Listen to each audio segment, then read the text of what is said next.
চংমো পাহাড় ভারতের পূর্ব সিকিমের গ্যাংটক থেকে প্রায় 30 থেকে 35 কিলোমিটার দূরে নাথুলা পাসের পথে অবস্থিত এই চংমো পাহাড় এলাকা ভারতের এক অত্যন্ত কৌশলগত এবং প্রাকৃতিক দিক থেকে গুরুত্বপূর্ণ পার্বত্য অঞ্চল। চংমো পাহাড় অঞ্চলটি হিমালয়ের একটি শাখা পর্বতের অংশ, উচ্চতা 12,000 ফুটেরও বেশি। অঞ্চল জুড়ে তীক্ষ্ণ পাথরের ডাল, হিমবাহের চিহ্ন এবং শীতকালে তুষারাবৃত ডাল দেখা যায়। গ্রীষ্মকালে এখানকার পাহাড়ে বন, ফুল, ঝোপঝাড় এবং কিছু বিরল প্রজাতির উদ্ভিদ জন্মে। এলাকাটি ইউনেস্কো জীববৈচিত্র্য হটস্পট হিসেবে বিবেচিত, কারণ এখানে অনেক বিরল পাখি ও প্রাণী দেখতে পাওয়া যায়। চংমো পাহাড় অঞ্চলে জনবসতি খুবই কম। ভারতীয় সেনাবাহিনী এখানে সক্রিয়, কারণ এটি চীনা সীমান্তের খুব কাছাকাছি অবস্থিত।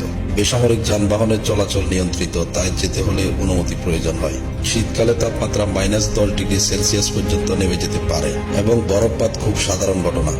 বর্ষায় কুয়াশাচ্ছন্ন ও পিচ্ছিল পথ বিপজ্জনক হয়ে ওঠে। আবহাওয়া দ্রুত পরিবর্তনশীল হওয়ায় প্রস্তুতি নিয়ে যেতে হয়। চংমো পাহাড় ভারতের অন্যতম কৌশলগত সামরিক অঞ্চল হিসেবে পরিচিত, কারণ এটি নাথুলা পাস সংলগ্ন।